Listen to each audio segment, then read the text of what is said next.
देखिए, फसलें तो खैर उस लड़की ने नहीं खाई थी।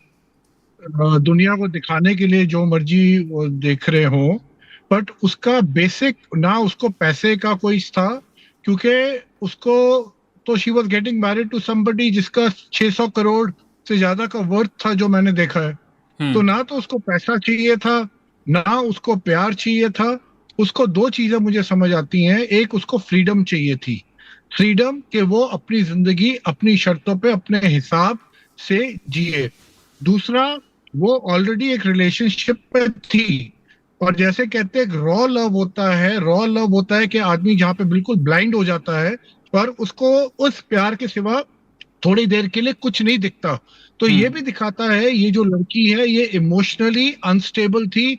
ये वो था कि जो ये करना चाहती है, लेना चाहती है जिंदगी में, अपनी कन्वीनियंस के हिसाब से जिंदगी ये जीना चाहती थी। और मैं आपको, मुझे जहां तक लगता है, with due respect to her, कि जो चौधरी था जिसके साथ इसका अफेयर था, आई एम नॉट जी। श्योर ऐसी पर्सनालिटीज वो वाले रिश्ते भी कितने टाइम तक आगे तक निभाते हैं या निभा सकते हैं।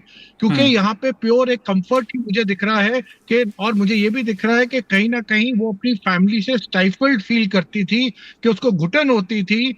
जहां पे उसके पेरेंट्स को, मुझे मेरे हिसाब से बिल्कुल मालूम था कि इसका कहीं अफेयर चल रहा है। पर कई बार माँ बाप को जैसे लगता है कि भाई हम बेटी की शादी कर देंगे, अच्छे घर में कर देंगे, तो आगे जाके सब कुछ बढ़िया हो जाएगा।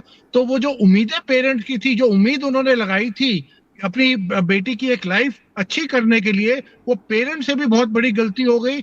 अच्छी क्या हुई, वो बेटी भी आज उनकी जेल में है। तो कहने का हम्म। मतलब है, एक यहाँ पे कहीं ना कहीं पेरेंट्स का एंगल है।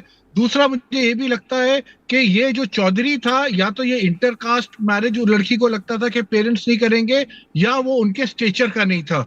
तो कई बार होता है कि हर पेरेंट चाहता है हमारी बेटी की शादी सेम स्टेचर में हो या हमसे बड़े स्टेचर में हो। तो वहां पे वो पेरेंट्स को ये सब चीजें दिख रही थी कि बेटी का कंफर्ट, सब कुछ, वो बेटी का फ्यूचर देख रहे थे, पर बेटी अपना प्रेजेंट देख रही थी। इन दोनों हम्म। में बहुत बहुत अंतर है। जो वो फ्यूचर देख रहे थे, वो देख रहे थे कि बेटी आगे जाके सब कुछ ठीक हो जाएगा, इस चीज से टेम्पररी फेज है, निकल आएगी। पर बेटी के लिए टेम्पररी फेज ही परमानेंट फेज था, जो पेरेंट्स ना समझ पाए। और अनफॉर्चुनेटली बलिदान या बलि किसकी चली चढ़ी, वो लड़के की, जो इस लड़की से बेहद प्यार करता था, जो उस पर विश्वास कर रहा था। उस लड़की ने एक बारी उसको पहले भी मारने की कोशिश करी थी, वो जो सांप का बहाना आया था, उसके बावजूद तो उस लड़के का जो प्यार था वो सच्चा प्यार था। उसको बहुत उम्मीदें थी, पर ये लड़की ना इमोशनली स्टेबल थी, ना इमोशनली ये मेच्योर थी। और ये वही देख रही थी जो अपनी कंफर्ट से, तो she was basically self centred girl, जिसकी वजह से we had to lose a precious life.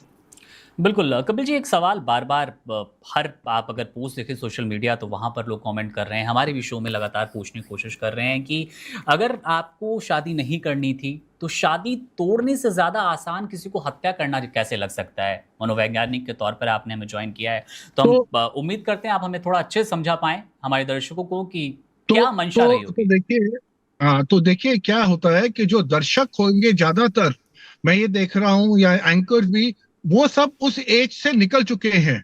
अगर आप देखिए, आप सोचिए 20 साल का माइंडसेट, जी। ये लड़की 20 साल की थी। हम्म। और आप देखिए ये 20 साल की थी, और अगर उस लड़की की फैमिली बहुत ऑर्थोडॉक्स थी, तो उस लड़की को ऐसा लग रहा था over a period of time कि मैं ये हत्या, मेरे लिए ज्यादा आसान है, क्योंकि मेरे पेरेंट्स मानने वाले नहीं हैं। और अगर हम्म। मेरे पेरेंट्स नहीं मानेंगे तो वो पता नहीं मेरे साथ क्या करेंगे या अपने साथ क्या करेंगे। तो उसको नेगोशिएशन में ये लगा कि मैं किसी और की लाइफ ले लेती हूँ। और उसको ये लगा, जैसे हर क्रिमिनल को लगता है, कि मैं पकड़ी नहीं जाऊंगी। तो आपने मानसिकता की बात करी, तो एक 20 साल की लड़की जो इनडिसाइसिव थी, जिसको लगता था इससे भी बुरा शायद हो सकता है, अगर वो अपनी जिंदगी भी सेफ रखना चाहती है और पेरेंट्स को भी सेफ रखना चाहती है, तो उसने ये सोचा कि मैं किसी और को बलिदान दे दूं, क्योंकि वो उसके लिए ज्यादा सेफर बेट लगी। इसलिए अगर आप देखेंगे, इन्होंने पूरी प्लानिंग करी। वो जो चौधरी लड़का था, उसने सुबह से शाम को 5:30 बजे तक अपने फोन को बंद रखा। वो हम्म। क्यों पकड़ा गया? क्योंकि वो हुडी में था।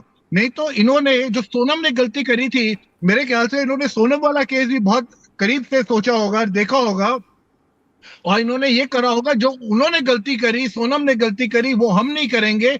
और हम पकड़े नहीं जाएंगे। तो मेरा कहने का मतलब है ये इनको सेफ रूट लगा कि एक 20 साल के कि भाई हम किसी और की जान ले लेते हैं और मैं अपनी फैमिली को भी बचा लूंगी और मैं खुद भी बच जाऊंगी, जैसे एक फैंटेसी होती है, और मेरी जिंदगी और सबकी जिंदगी ठीक हो जाएगी।